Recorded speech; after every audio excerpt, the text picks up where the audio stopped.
Good morning and welcome back to The Bread Bowl, the hottest and jazziest live commentary spot on YouTube, where today I will be documenting a very serious moment in TF2's history that is affecting quite literally everyone playing the game. Everyone's items are gone. That's right, the item servers are down, which means no hats, no side grades, no nothing for anyone. Big deal, right? It happens once every few months. The servers go down for a few hours, then we get our stuff back, and then we forget about it. But the date is currently January 11th, which means it has been nearly 48 hours without access to player inventories, which is highly unusual, and people are reasonably panicking. People cannot see or use their very expensive items. The TF2 Twitter and Reddit communities are currently screaming for Save TF2 Round 2, and there has been no word from Valve on what's happening or when it will end. And I am going to talk about it. So sit back, grab a drink, personally I'm drinking a cold brew this morning, and relax with me as we dive into the details of this strange and trying time for this game that we love. And let's not forget to take a look at the Bread Bowl's community board, which you might notice has a big campaign poster on there, gunning for me to be TFTuber of the Year. Spoiler alert, I did not win. I made this board a couple weeks ago, and we're not gonna talk about it. Congratulations to Booblander for winning TFTuber of the Year. Don't forget to email me with anything you might want to put on the board. With the item servers being down as long as they have, there's a lot of speculation on what's happening and a lot of negative implications that come with that, and I'm gonna get into all that. But can I be honest with you guys? The item servers are down, and I'm kind of loving it. I know people don't like it when I do this, but I'm going to talk about the positives first before I move into the negatives. I want to be a positive voice in the community before anything else. So the items are gone, and Team Fortress 2 has officially entered 2007 mode. Experiencing a 2007 Team Fortress 2 is really interesting for a number of reasons. The way the game is playing right now is genuinely really refreshing. I've been playing since 2014, which means I never got to play a 2007 Team Fortress 2. I never got to play a Team Fortress 2 that didn't already have 100 different items in it. Because of that, I kind of skipped past a stock weapons phase. The moment I started getting new items, I threw away the stock ones and pretty much never used them. The way that I used to play the game would probably frustrate a lot of you, but I didn't read item stats, I didn't know what any of the items did, I just knew that they were better than stock because they were new. Why would I use stock, basic, boring items when I've got these new, exciting, fresh ones? For a number of years, when I first started playing, I didn't even use the stock minigun. I used the Huelong heater, and I didn't even know what it did. I just knew that it looked cool and it sprayed fire whenever I would rev up. To this very day, I still hardly ever use the basic grenade launcher because in 2015, Muselk told me that the lock and load was the best one. As soon as I got the Thompson for the engineer, that is exclusively what I used for years. I had no idea that it was considered a bad item. I generally maintain my stance in the game that I don't really believe that there are bad items. I just believe that they're situationally difficult items. But the Thompson is overall almost exclusively situationally bad. There's hardly ever a good time to use it. But I didn't know anything about that. I didn't read the stats. I just thought it looked cool, so I kept using it. I didn't use stock because I had better, cooler looking options. So now that I'm being forced to use stock, it's really refreshing. It's kind of fun. Not only am I getting a nice glimpse into the way the game played and functioned in the past, but I'm kind of getting a new player experience that I feel like I never really got. For me personally, it feels like the game just got updated with a bunch of brand new items that I've never been able to see before or use before, and I'm having a great time with it. Another good thing about the item servers being down is not only am I forced to use stock getting a brand new play experience, but so is everyone else. The playing field has been evened out. See, here's the thing. I'm horrible at Team Fortress 2. I've been playing for 10 years, and I am not afraid to admit I'm really bad at it, which is something I'm okay with. I'm okay with being bad at the game. However, other people are being forced to use loadouts that they're not familiar with. There's no more rock, paper, scissors, loadout gameplay. No, none of that. There's no variety here. We're all the same. And really what it's coming down to now is skill. Part of the game's identity for a long time has been how chaotic it is, and the reason it's so chaotic is because there's so many different items being factored into how the game is played. And in this state, players can't rely on their loadout for success anymore, which means that we can focus more on how we're playing rather than what we're playing with.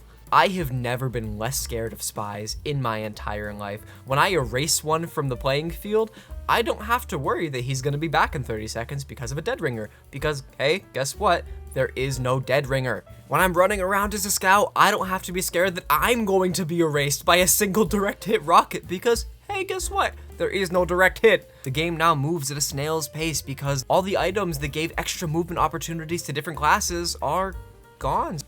I think it's important to mention that also cosmetics have disappeared. There are no hats in the game, which has also been a defining trait and feature of Team Fortress 2 since they were added. Team Fortress 2 is the hat simulator. It's pretty much what popularized the use of cosmetics in gaming in the first place. Because of the lack of cosmetics, people are having a field day in the TF2 art style conversation right now. I don't have a lot to add to this discussion, but we are getting a really nice glimpse into how the game used to look in 2007. I will say, I do appreciate the lack of cosmetics, and the game looks very pretty without them. However, I do miss them, and I can't wait to have them back. Now, I don't know if it's just the lack of cosmetics. Everybody looks and seems to be playing like a free-to-play, and I really truly don't know what's happening.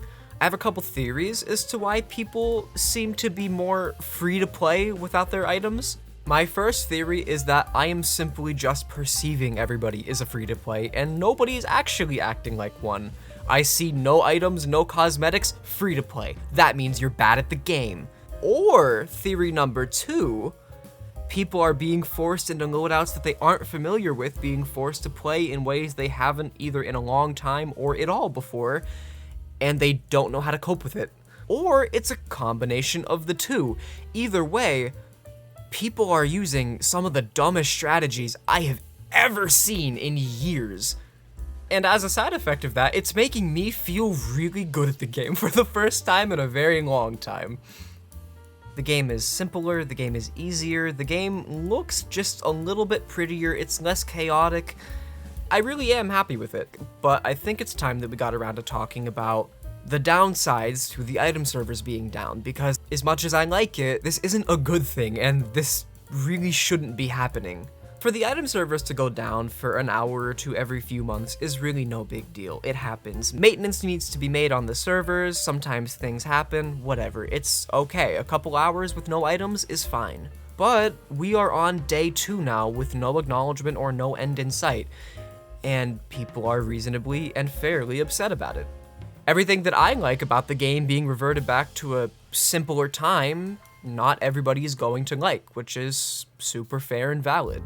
When I boot up the game, there is an expectation, and when that expectation isn't met, then I'm not gonna want to play. I mean, why would I? I came here for Team Fortress 2, not Team Fortress 2, Xbox 360. But it's not just about the expectation, it's about my investment in this game. I personally don't have a ton of money invested in the game anymore, but that's not to say that other people don't. Team Fortress 2 for years has had a self-sufficient trading economy. There are items in this game worth thousands of dollars. I myself have at least one item that is very expensive, and while I'm not particularly attached to this one item, that doesn't mean I don't have other items that I am attached to. I have a whole video about items that I am attached to. I can't even imagine how it would feel to be a trader right now who has hundreds of items that are all worth hundreds or thousands of dollars that you just can't access anymore. You can't do anything with. You can't see them in game. You can't use them. You can trade them, but why would anyone want to buy them if you can't use them? If Valve is going to continue the addition and sale of items in their game, then I feel like it shouldn't even be a question as to whether or not I'm going to be able to access the things that I'm purchasing from them. If I buy something, I expect to be able to use it. It is incredibly irresponsible and unprofessional of Valve to continue the sale of items, actively knowing that nobody will be able to use them.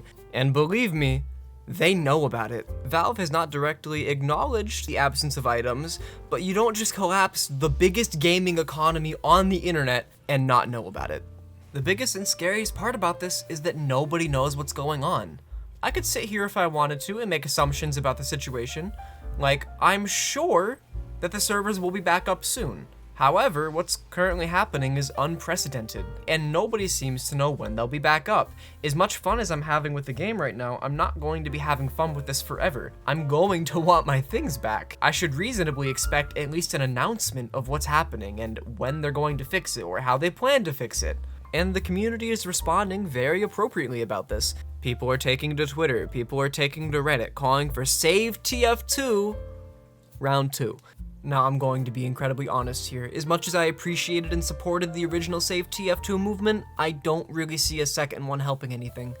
If it didn't work the first time, I don't really expect it to work the second time. Now, that being said, while I don't think a Save TF2 second round will help anything, I do think that people should still be using their voices to talk about this.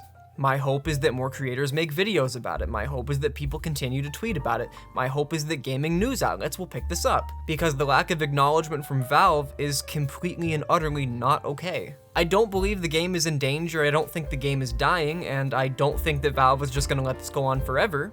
For all I know, the item servers could be back online before this video even goes up tomorrow. But it's still very important that we acknowledge the unacceptable amount of time that this has already gone on for. This isn't something that we can or should forget about, which is why I'm making this video, so we never forget January 9th, 2024, the day our hats disappeared.